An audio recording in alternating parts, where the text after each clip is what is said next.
Vamos directamente a nuestras escrituras, al libro de Mateo, capítulo 9, versículos 35 a versículo 38. Libro de Mateo, capítulo 9, versículos 35 a versículo 38.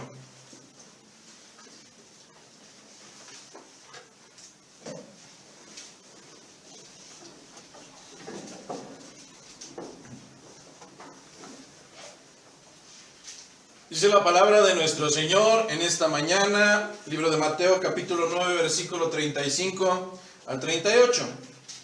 Recorría Jesús todas las ciudades y aldeas. ¿Qué hacía el Señor?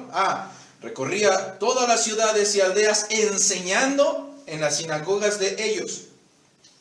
Y además predicando el evangelio del reino y sanando toda enfermedad y toda dolencia en el pueblo. Y al ver las multitudes tuvo compasión de ellas, porque estaban desamparadas y dispersas como ovejas que no tienen pastor. Entonces dijo a sus discípulos: a la verdad, la mies es mucha, mas los obreros pocos. Rogad pues al Señor de la mies que envíe obreros a su mies. Esta es palabra de nuestro Señor.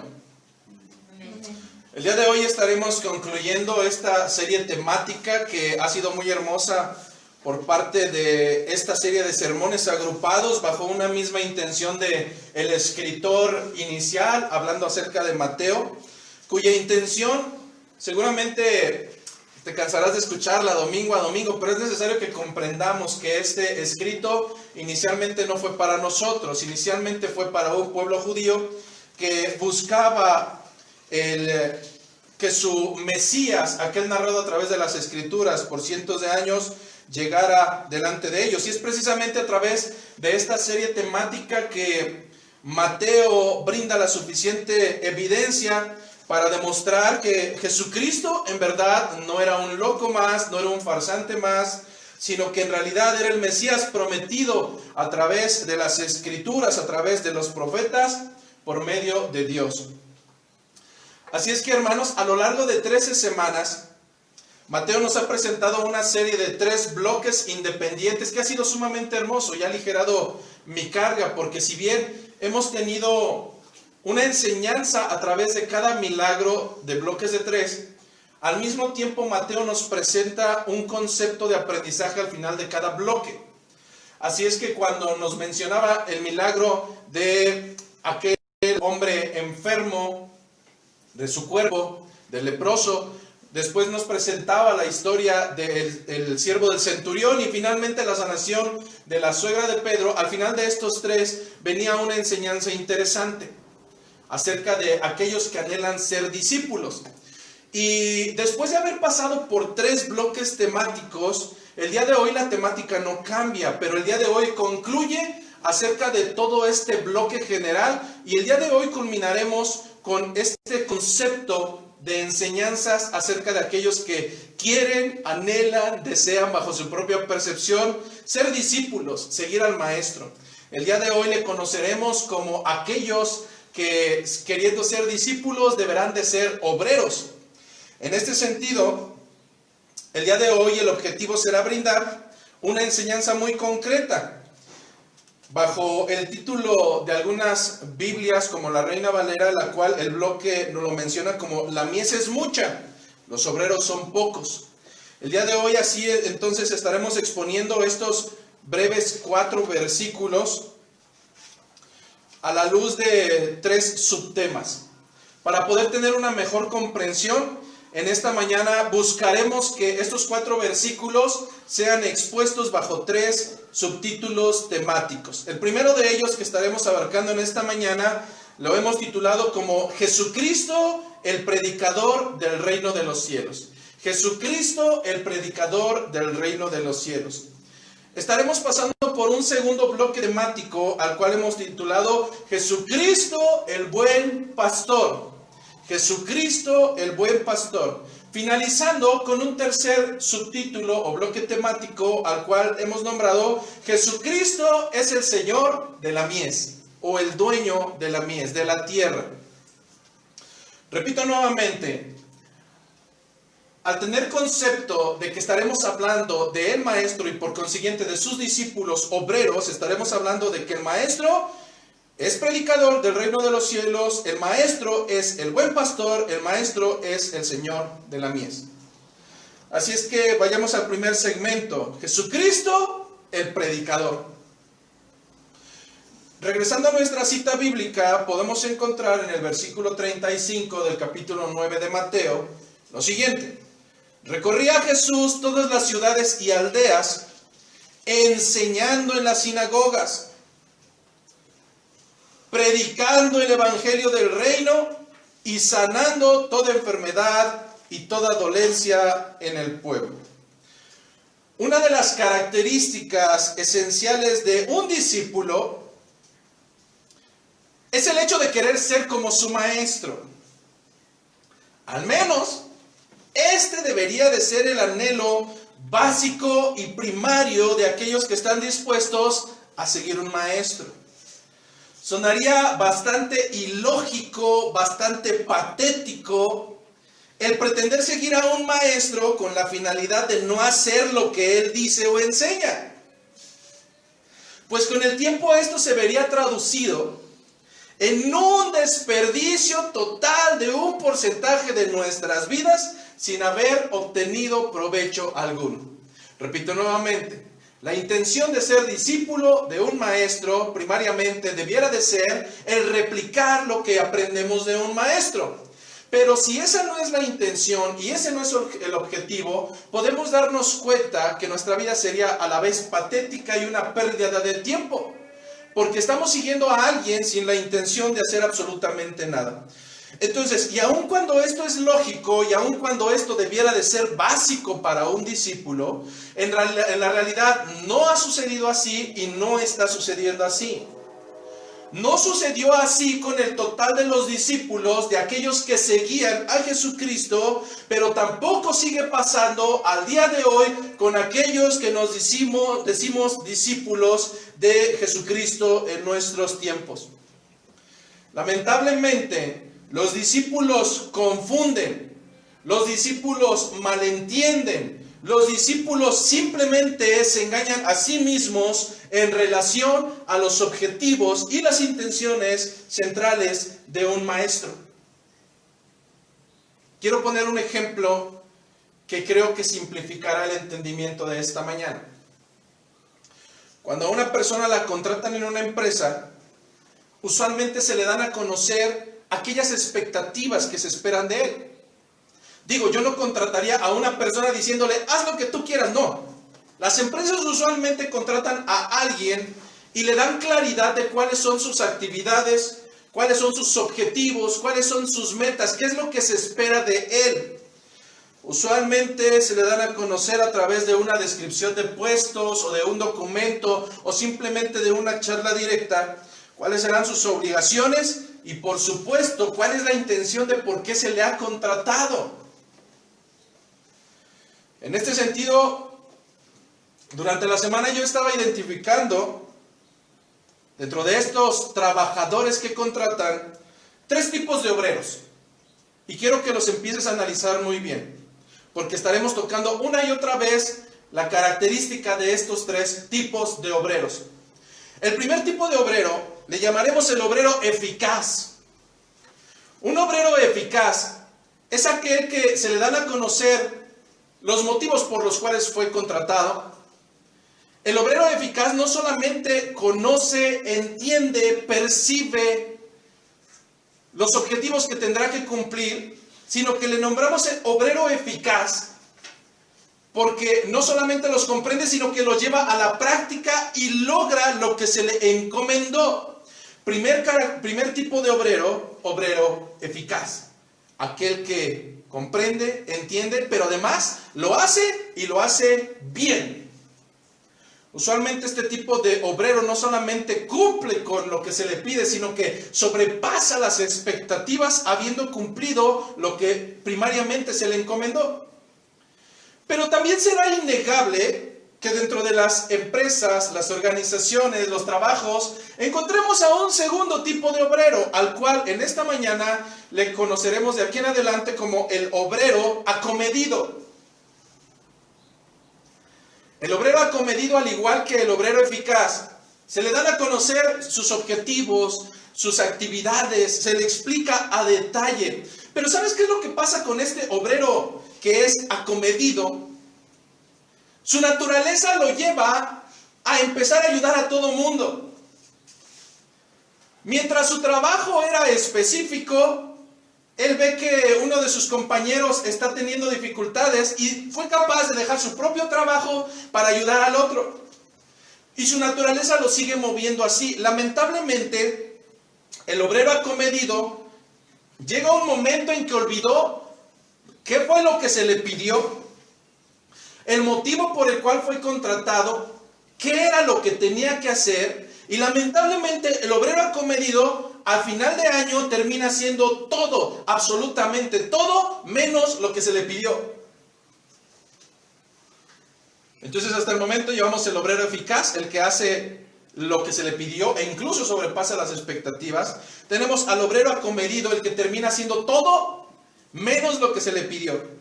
Y tenemos un tercer tipo de obrero, al cual nombraremos el obrero perezoso.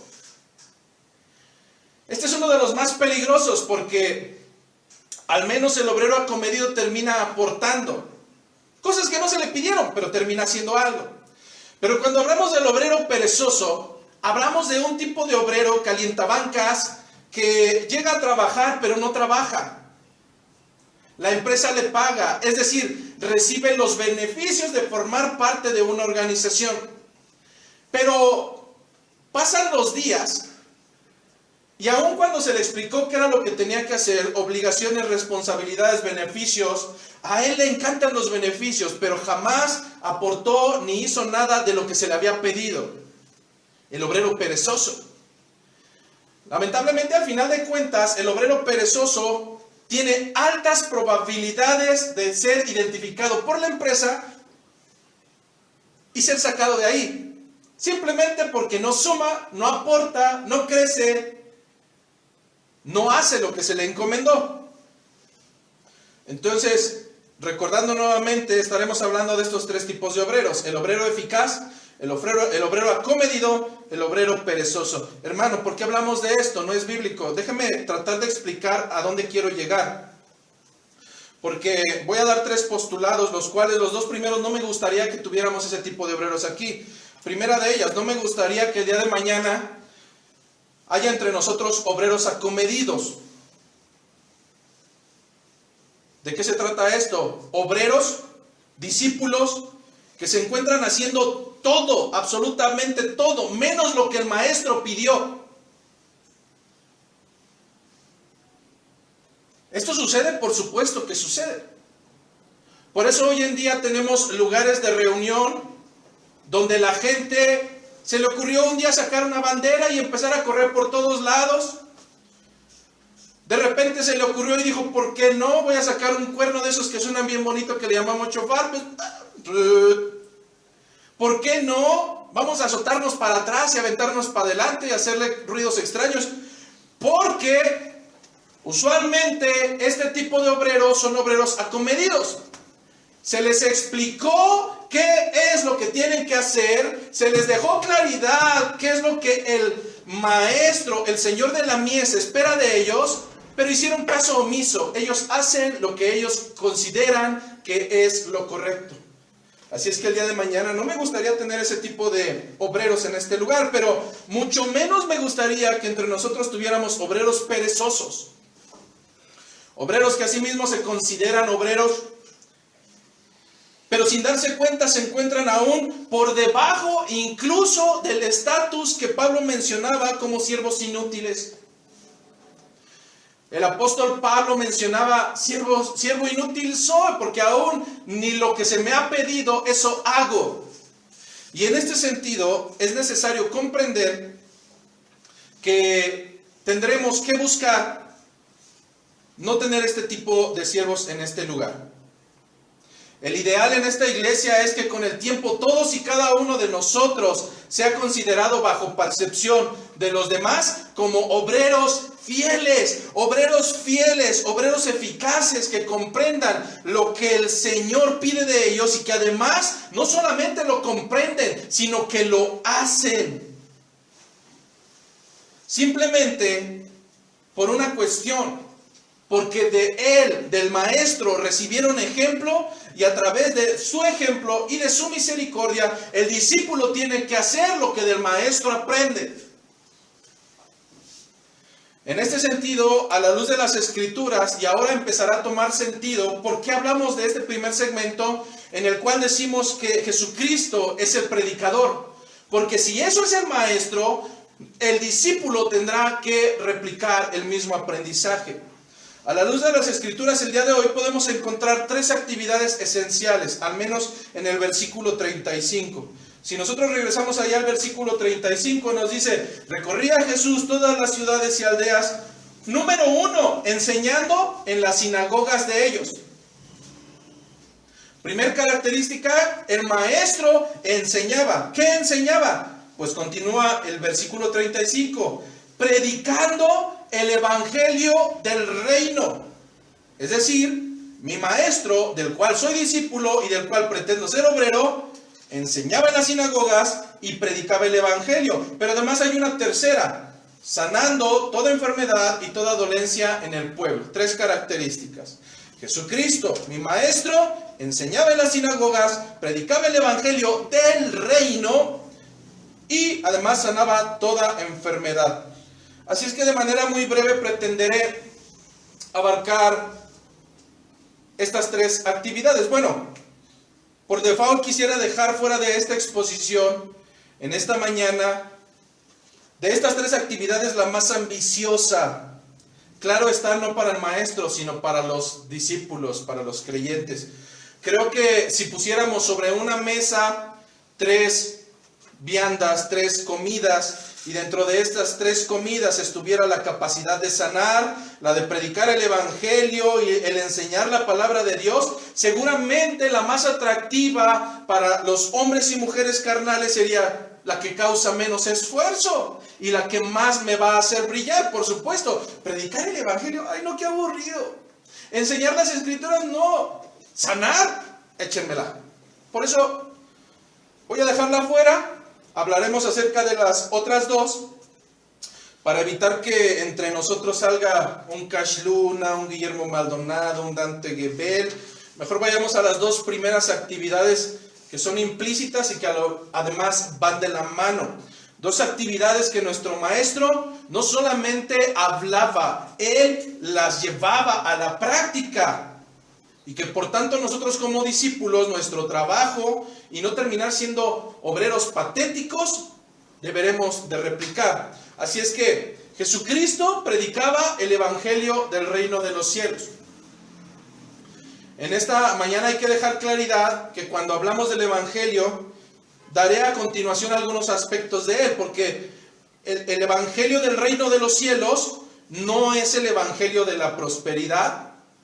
En las Escrituras no nos dice que seguir al maestro nos traerá riquezas y ventajas y que yo como pastor tengo que tener un carro último modelo. Eso no dicen las Escrituras.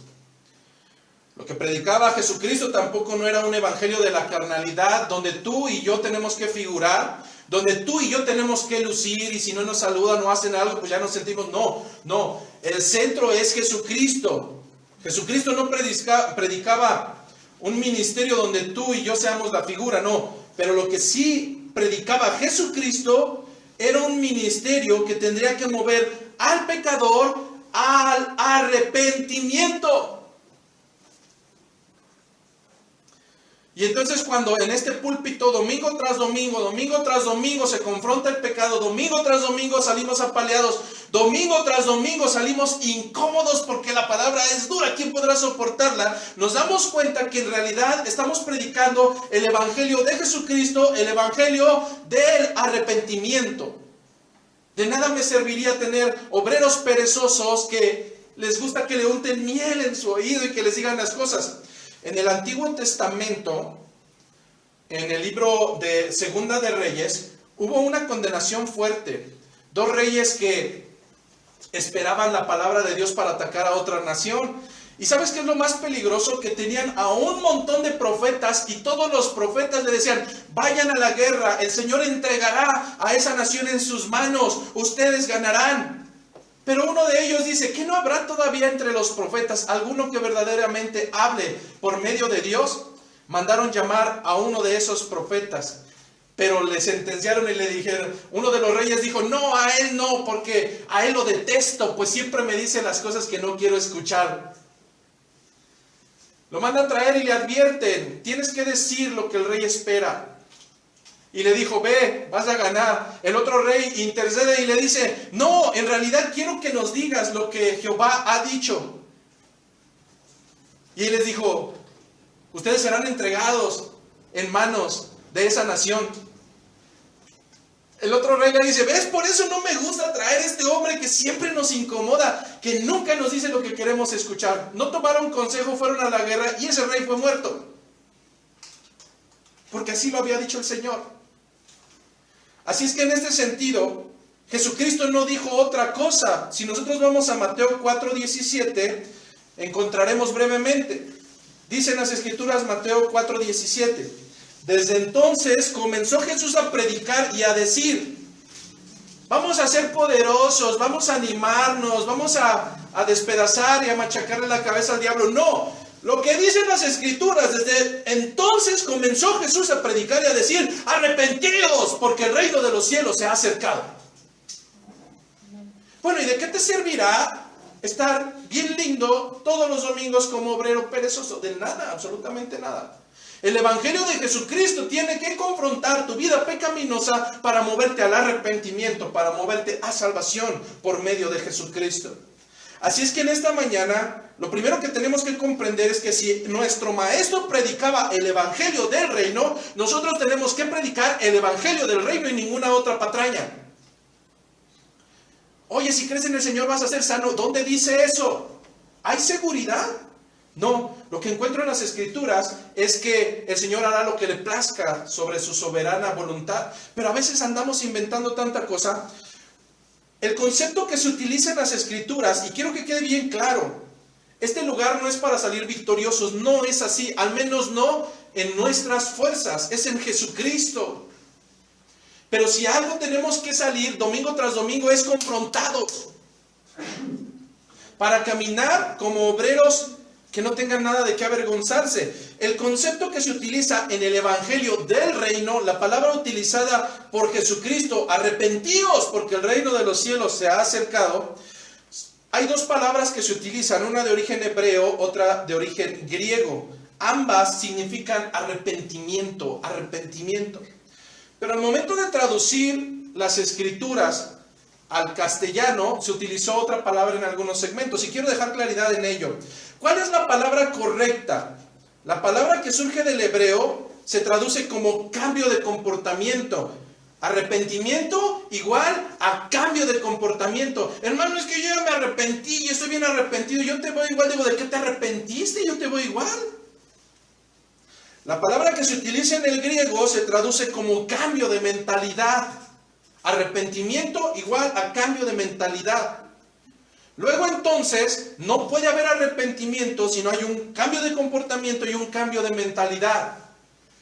Porque conscientemente te das cuenta de que lo que hiciste no era correcto bajo la voluntad de nuestro Señor y que además el pecado es asqueroso delante de Él. Cuando nosotros vamos al libro de 2 Corintios 7, solamente apúntelo porque es todo el capítulo, pero trataré de dar algunas características que tú podrás encontrar ahí. En el libro de 2 Corintios capítulo 7, tú recordarás que el libro de 2 Corintios fue un libro que fue más que de exhortación, fue un libro de consolación. En el libro de 1 Corintios se trató un caso de inmoralidad sexual y se reprendió fuertemente, pero además también se reprendió a los integrantes de la iglesia de Corinto, que se creían súper espirituales y que cumplían con todo, pero les faltaba amor. Tenían mucho conocimiento en la cesera, sabían demasiado, tenían expresiones espirituales, pero de nada servían, porque no tenían amor en su corazón hacia los demás. Pero entonces, según a los Corintios, todo este libro es un libro de restauración, pero específicamente en el capítulo 7, Pablo nos habla acerca del arrepentimiento de aquel hombre que fue tratado en el primer libro. Y vamos a encontrar 6 características que bajo el concepto del arrepentimiento real, la palabra que se utiliza en las escrituras es la palabra metanseo, metanseo con acento en la O, metanseo, y la palabra metanseo a la luz de las escrituras según a los Corintios 7 tiene al menos 5 características. Si en algún momento tú has dicho, no, es que si yo predico el evangelio del arrepentimiento, el evangelio del arrepentimiento tendrá que tener estas características. El arrepentimiento contrista. ¿Qué quiere decir esto? El arrepentimiento realmente debe traer entristecimiento a tu vida, aflicción, debe de causar dolor. ¿Por qué causar dolor? Porque hiciste algo que era desagradable y te diste cuenta y no quieres volver a repetirlo. Pero además, el arrepentimiento, utilizado como palabra metanseo en el original, el arrepentimiento no es algo que tú puedas gestionar, es algo que proviene de Dios, es por gracia, y lo vas a encontrar en 2 Corintios 7. Si no me crees, llegando a tu casa, escudriña todo ese capítulo. El arrepentimiento proviene de Dios, es gracia de Él. ¿Por qué la gente en el mundo no se arrepiente? Y más adelante me vas a dar la razón.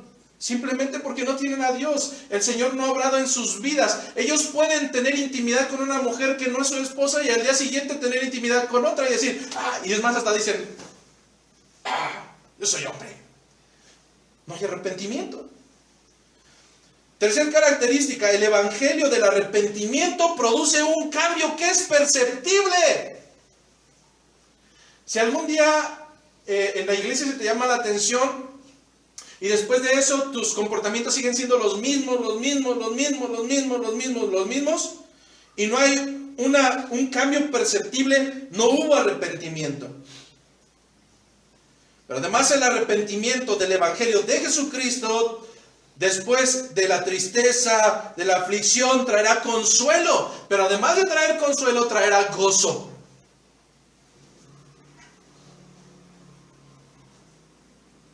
Pero usualmente malentendemos el arrepentimiento. Y también en las escrituras se utiliza otra palabra más, en el original es la palabra metamelomai, que no es lo mismo que metanseo. Mientras metanseo es una palabra que contiene estas características, vamos a ver que metamelomai se podría traducir no como arrepentimiento, sino como remordimiento. No es lo mismo. Arrepentimiento y remordimiento no es lo mismo.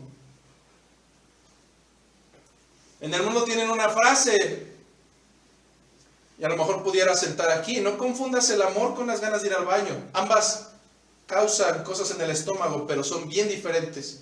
Arrepentimiento y remordimiento parecen similares, pero no son lo mismo. Vamos a ver 2 ejemplos de remordimiento, el concepto que se utiliza en el original como metamelomai. Y el primero de ellos lo encontramos con Judas.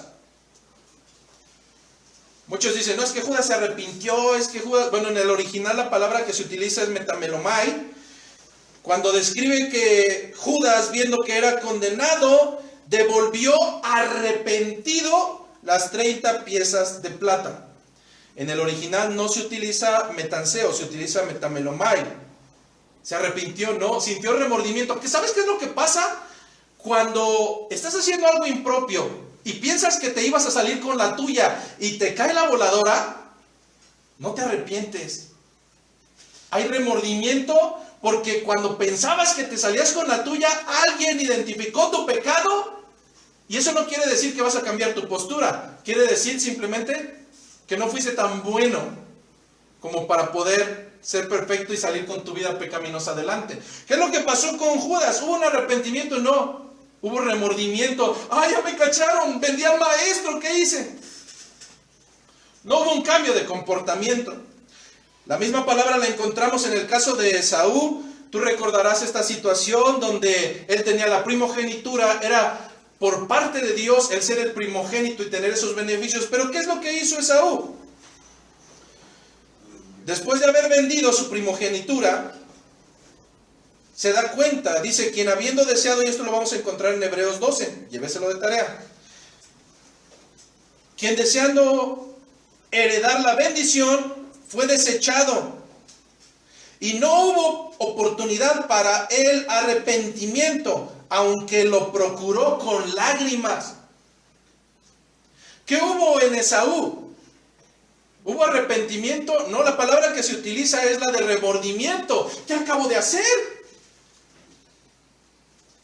Así es que, en este sentido, nosotros como seguidores del Maestro no predicamos el evangelio del remordimiento. Nosotros predicamos el evangelio del arrepentimiento. Y si la gente que viene y escucha siempre, arrepiéntete, arrepiéntete, dice, ay no, yo ya me voy de aquí porque esto no me gusta, pues váyase. Porque en este sentido no podemos hacer otra cosa que el Maestro no haya hecho, porque nosotros, siendo sus discípulos, tendremos que replicar lo que Él hizo. Así es que todos aquellos que hoy pervierten el evangelio y enseñan cualquier otra cosa, primeramente las Escrituras dicen que son malditos, anatemas. Pero en consecuencia están predicando algo que el Maestro jamás enseñó. Por lo cual entonces, hermanos, el arrepentimiento no es opcional. Debe de ser una característica fundamental de los obreros de Dios. No puedo estar predicando algo que no vivo. Tiene que venir arrepentimiento a mi vida. ¿Y cómo entonces sucederá esto? ¿Cómo es que la gente sabrá acerca del Evangelio de Jesucristo, de las buenas nuevas de salvación? La respuesta es bien sencilla y a la vez compleja. Los discípulos deberán replicar el ejemplo del Maestro. Traducción: los discípulos deberán enseñar y llevar el Evangelio. Eso es lo que dice Mateo 9:35. El Maestro recorría las ciudades y las aldeas, enseñando en las sinagogas, predicando el Evangelio del reino. Así es que, bajo este entendido, suponiendo que un obrero de Jesucristo, un discípulo de Jesucristo, debiera de cumplir estas dos características, predicar el Evangelio y enseñar el Evangelio del reino de los cielos, voy a hacer una primera pregunta en esta mañana. Bajo este entendido quiero hacer la siguiente pregunta: ¿qué tipo de obrero eres tú? ¿Recuerdas las tres características, los tres tipos de obrero? ¿Eres un obrero eficaz? ¿Estás predicando el Evangelio? ¿Estás enseñando y llevando las Escrituras? ¿Enseñando el Evangelio del arrepentimiento? Serás un obrero eficaz. No, es que yo estoy llevando otras cosas. Obrero acomedido. Es que yo estoy haciendo otras cosas que... Bueno, ¿y dónde? ¿Quién te las pidió? Obrero acomedido. Tienes que hacer lo que se te ha pedido, no lo que tú quieres, no lo que tú anhelas. ¿Sabes que si hiciéramos lo que nosotros anhelamos, nosotros estaríamos yendo en contra del mismo Evangelio de Jesucristo? Porque no hemos aprendido a negarnos a nosotros mismos. Ay, es que a mí no me gusta llevar el Evangelio. Probablemente seas un obrero perezoso. Piensas que eres obrero, pero como no estás haciendo absolutamente nada de lo que el Maestro te pidió que hicieras, pudieras entrar en esta categoría. Pero la pregunta sigue siendo directa y no tienes que contestarla. Hasta este momento, ¿qué tipo de obrero consideras que eres tú? ¿Obrero eficaz? ¿Obrero acomedido? ¿Obrero perezoso? Segundo segmento. Después de haber visto que Jesucristo es el predicador, llegamos a un segundo segmento en donde Jesucristo también es el buen pastor. Regresando a la cita bíblica base, encontramos en el versículo 36, y al ver las multitudes, tuvo compasión de ellas. ¿Por qué? Porque estaban desamparadas y dispersas, como ovejas que no tienen pastor. Quisiera que por un momento utilizaras tu imaginación y que te sitúes al lado de Jesucristo en este contexto. Imagínate que estás junto con el maestro en un montículo de tierra y ambos están parados y juntos empiezan a voltear alrededor. Maestro y discípulo. En ese montículo de tierra alcanzas a ver todo. Empiezas a ver a la gente que está caminando, la gente que platica, la gente que está comprando, la gente que está discutiendo, etcétera, etcétera, etcétera. Mientras yo te pido que tú describas qué es lo que estás viendo, humanamente podrías describir con tus propias palabras, pero cuando preguntas a Jesucristo, Jesucristo no ve gente que está platicando entre sí. Jesucristo no ve gente que está discutiendo entre sí. Jesucristo, a través de sus ojos de Dios, Él no ve gente. Si tú le preguntas a Jesucristo para que describa qué es lo que está viendo a su alrededor, Jesucristo seguramente responderá con un corazón sumamente afligido que lo que Él ve es una multitud de ovejas que se encuentran dispersas y desamparadas porque no tienen un pastor que vea por ellas. Mientras tú ves catolicuchos, mientras tú ves drogadictos en la calle y le sacan la hueá, ay no. Mientras tú ves bajo tu propia percepción de sabiduría gente inculta alrededor, los ojos de Jesucristo lo que ven son ovejas dispersas, las cuales lo mueven a misericordia porque identifica que andan dispersas como quien no tiene un pastor.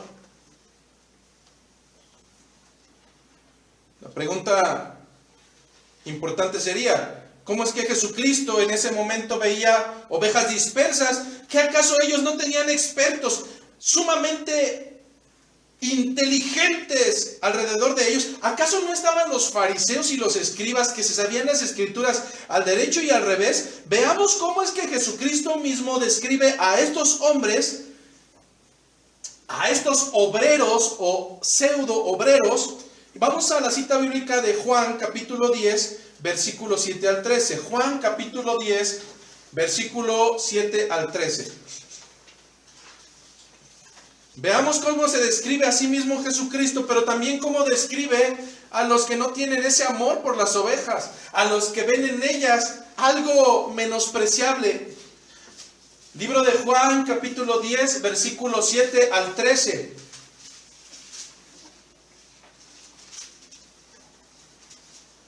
Dicen las escrituras, volvió pues Jesús a decirles, de cierto os digo, yo soy la puerta de las ovejas. Todos los que antes de mí vinieron, ladrones son y salteadores, pero no los oyeron las ovejas.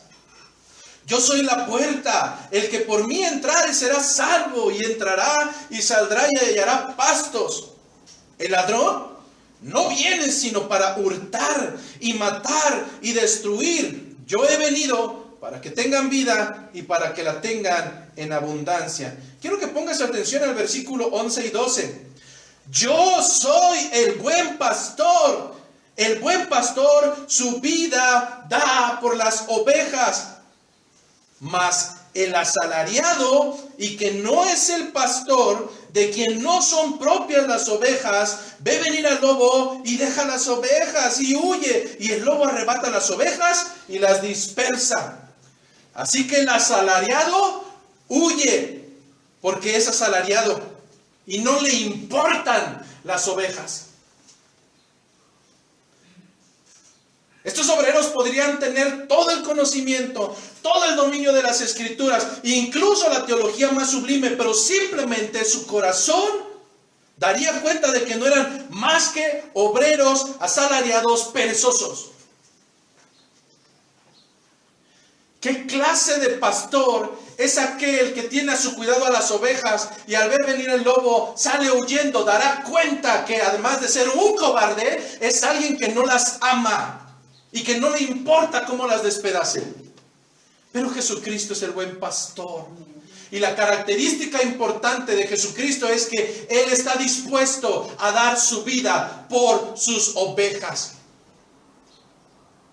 Así es que en este sentido, para estos hombres, como asalariados, ellos no amaban a las ovejas y si veían venir alguna amenaza, ¿qué más da? Para el asalariado es más importante su propia vida, el yo, su integridad, que el de cualquier ser despreciable, más una ovejucha. El buen pastor es capaz de dar la vida por las ovejas por una simple razón, porque las ama, porque son suyas. Solamente puede ser movido a misericordia un hombre al cual le duele el sufrimiento del otro. Y esto lo vas a comenzar a comprender cuando en realidad veas con los ojos de Jesucristo. Y cuando alguien hiera a la amada esposa de Cristo, te va a doler en el corazón. Y cuando alguien dentro del cuerpo quiera cercenar al cuerpo, te va a doler en el alma y perderás el sueño durante semanas, porque te duelen las ovejas. Tú no ves en ellas a hombres y mujeres, aún con sus deficiencias, aún con sus carencias. No, hermano, cuando realmente ves a través de los ojos de Cristo, ves lo más preciado del Señor y duele. Duele en el corazón. Así es que como discípulos de Jesucristo, no solamente tendremos que ser obreros que salgan y prediquen el Evangelio. El Señor nos está poniendo una segunda actividad como obreros. Si Él nos dio ejemplo de ser el buen pastor y nos lo demostró dando su vida por las ovejas, tendremos que aprender que al posicionarnos en ese montículo de tierra, nosotros tendremos que dejar de ver a la gente a la cual puedes abandonar y no te importa, no te interesan. Viendo a través de los ojos de Jesucristo, nosotros veremos a su amada esposa. Esa es la importancia de ser un cuerpo en Cristo. De relacionarnos entre nosotros, de conocernos, de amarnos. ¿Cómo vas a amar a alguien con el cual no convives? ¿Cómo vas a amar si no sabes cuáles son sus situaciones? ¿Cómo vas a amar a las ovejas si las sigues viendo como aquella carga que tienes que soportar? Así es que hasta el momento tenemos dos características del maestro. El maestro predicaba el evangelio del reino de los cielos, pero además, segunda característica, el maestro estuvo dispuesto a dar su vida por las ovejas, pues él es el buen pastor y no un asalariado. Diciéndote tú, obrero, discípulo de Jesucristo, y debiendo replicar los mismos comportamientos que tu maestro, los cuales has aprendido, no porque te los dijo, sino porque los vivió. Vuelvo a preguntar por segunda ocasión, ¿qué tipo de obrero eres tú? ¿Eres un obrero eficaz que está haciendo lo que se le pidió, incluso a amar a aquella esposa que sigue siendo imperfecta? ¿Hoy estarías dispuesto a amarla o sigues viendo en ella algo que es desagradable? Vuelvo a preguntar nuevamente, ¿qué tipo de obrero eres tú? ¿Eres un obrero eficaz que hace lo que se le pidió? ¿Eres un obrero acomedido que hace todo menos lo que se le pidió? ¿O simplemente eres un obrero que se ha engañado a sí mismo, que no es obrero y que por tanto le podemos catalogar como obrero perezoso? Tercer segmento. Una vez viendo que Jesucristo es el predicador, una vez viendo que Jesucristo es el buen pastor que da su vida por las ovejas, llegamos a un tercer segmento en el cual podemos identificar que además Jesucristo es el Señor de la mies. Y no tú ni yo. Es bien curioso escuchar a algunos predicadores. Es que se están robando mis ovejas. Pues ¿cuándo diste tu vida por ellas? Se están llevando las almas de este lugar. Caray, ¿cuándo subiste a la cruz? No, hermanos. El dueño de la mies es Jesucristo. Él es el Señor de la mies. Regresamos al versículo base en el 37, 9:37. Entonces dijo a sus discípulos: a la verdad, la mies es mucha, mas los obreros pocos. Versículo 38. Rogad pues al Señor de la mies que envíe obreros a su mies. Algunos datos interesantes del Instituto Nacional de Estadística y Geografía, llamado INEGI aquí en México, el cual lleva el conteo de las personas. Durante la semana buscaba alguna información y es curioso que Querétaro está dentro de los 5 primeros lugares de ciudades del país que mayor porcentaje de catolicismo tiene. Dentro de los 5 o 3 primeros lugares. Las últimas estadísticas que podemos encontrar, y esto más adelante dices, pues ahora vamos a ser estadistas. No, quiero confrontar un poco acerca de nuestra situación en el estado, porque yo sé que a veces muchos pretenderán ir a otros países, a otras ciudades, a otras naciones para evangelizar. Déjame darte estos números. Todavía hasta las últimas estadísticas de censo en el INEGI, en Querétaro teníamos una población de 1.827.937 personas. Ya con Aline, Jafet y ellos ya somos más 3. Pero de este total de casi 2 millones de personas en Querétaro, de casi 2 millones de personas, el 92% de la población se autoadjudica el título de catolicismo. 92%. Eso no me preocupa, ni me mueve, ni me quita el sueño. Pero según las estadísticas, y solamente estoy dando números estadísticos sin ninguna otra intención, el porcentaje de aquellos que se autoadjudican el título de protestantes o evangélicos es tan solo del 3.3% de la población. 3.3% de la población, que se traduce como 548.381 personas. Medio millón. ¡Wow! Medio millón de creyentes, medio millón de obreros, suponiendo que son obreros eficaces. Suponiendo que son obreros eficaces. El 1.2% identifica en Querétaro que pertenecen a cualquier otro tipo de pensamiento religioso, menos catolicismo, menos protestante ni evangélico. Y casi a la par del concepto de número de protestantes o evangélicos, tenemos aquellos que se consideran ateos, el 2.1%. Un total de casi 400,000 personas. Y entonces, recordando este último segmento, y casi vamos terminando, cuán llamativo es si nos lo aprendemos de memoria. A la verdad, la mies es mucha. Cuando nosotros traducimos la palabra mies, se traduce como el terreno de cultivo. A la verdad, el terreno de cultivo es mucho. Tenemos más del 95% de terreno para poder trabajar. Suponiendo que ese 3.3% de obreros fuera eficaces, esta situación ya debería de haber cambiado el día de hoy. La traducción es no. No ha pasado absolutamente nada. E incluso yo me atrevería a decir que los porcentajes continúan más o menos en el mismo sentido. ¿Por qué sucede esto? ¿Que acaso no hay obreros? Te acabo de decir que casi medio millón de personas en Querétaro se consideran a sí mismos obreros. Lamentablemente, cuando empiezas a conocer sus frutos, sus evidencias, sus vidas, te das cuenta que en realidad son obreros ineficientes, obreros perezosos, obreros que se autoadjudican el título sin serlo. Cuando Jesucristo les dice a los que le seguían, a la verdad, la mies es mucha. Yo creo que hasta ahí todos, sí. Pero después los desinfla y los obreros son pocos. ¿Te puedes imaginar la cara de los discípulos? Bueno, Señor, ¿y nosotros qué somos? ¿Pasto? La mies es mucha. Los obreros son pocos.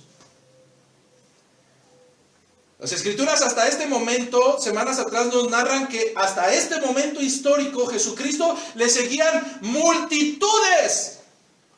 Los que querían ser discípulos eran multitudes. Pero entonces, ¿por qué el Señor se atreve a decir, la mies es mucha, los obreros son pocos? Estoy tratando de no ser un mentiroso y quiero decirlo, es mi percepción. Solamente es mi percepción. Bajo entendimiento de que el Señor conoce los corazones, conoce las vidas, escudriña lo más recóndito. Aún el Señor, viéndose rodeado de multitud de personas que querían ser sus discípulos, el Señor conocía que no todos eran obreros eficaces. Que probablemente dentro de ese porcentaje de 500,000 de queretanos que son y se confiesan como creyentes, lamentablemente un alto porcentaje no está haciendo su trabajo. Sigue al maestro, le gustan las cosas del maestro, pero solamente algunas. Pero no está dispuesto a replicar lo que el maestro hizo.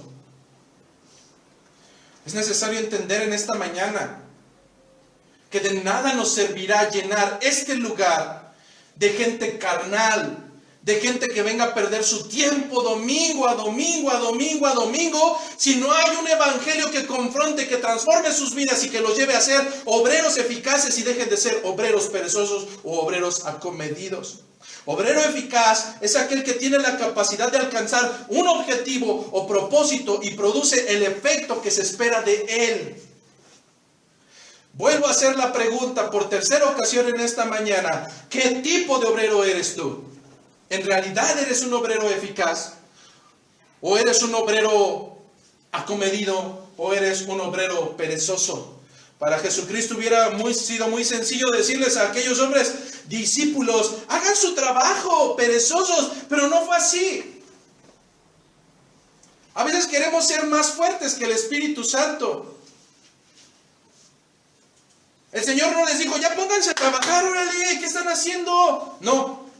Por una simple razón, Jesucristo siendo Dios mismo sabía que en las cuestiones espirituales es Dios Padre quien opera conforme a su soberana voluntad. Los que están tomando el discipulado, los que están tomando la membresía, algo que les ha quedado grabado y que me lo han dicho varios de ustedes, es que comprendieron que si aún nosotros a veces decimos que tenemos libre albedrío, sí tienes libre albedrío para pecar. Pero en las cuestiones espirituales solamente Dios es el que obra en los corazones de los hombres. Así es que no son obreros de Dios los que contestan a la encuesta del INEGI. No. No son obreros de Dios los que pasan un día al frente y dicen, acepta al Señor en mi corazón, y al día siguiente siguen siendo los mismos ineficientes. Son obreros los que trabajan para hacer la voluntad de Dios. Son obreros aquellos que cumplen la voluntad de Dios, pero no lo hacen porque ellos quieran, sino por la misericordia por la cual han sido llamados. Así es que no has sido, en esta mañana te quiero decir, tú no has sido llamado por ser el más calificado. No fuiste llamado por ser Superman, ni el más trabajador. Has sido llamado por total y llana misericordia. Y entonces cuando queremos transformar gente, yo te diría lo mismo que el Señor dijo. Rogad al Señor de la mies. Rogad al Señor de la mies. Es Él quien va a transformar corazones. Él es quien va a convertirlos en verdaderos obreros, en verdaderos discípulos. Entonces no es porque yo quiera, no es porque tú quieras. Las Escrituras nos dicen una y otra vez, con esto vamos casi finalizando, Romanos 9, versículo 15, 16 y 18. Romanos 9, capítulo 9, Romanos capítulo 9, versículos 15, 16 y 18.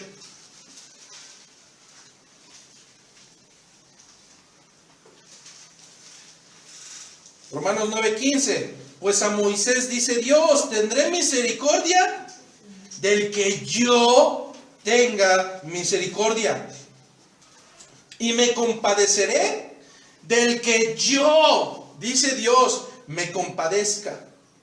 Así que no depende del que quiere, ni del que corre, sino de Dios que tiene misericordia. 18, de manera que de quien quiere, tiene misericordia y al que quiere endurecer, endurece.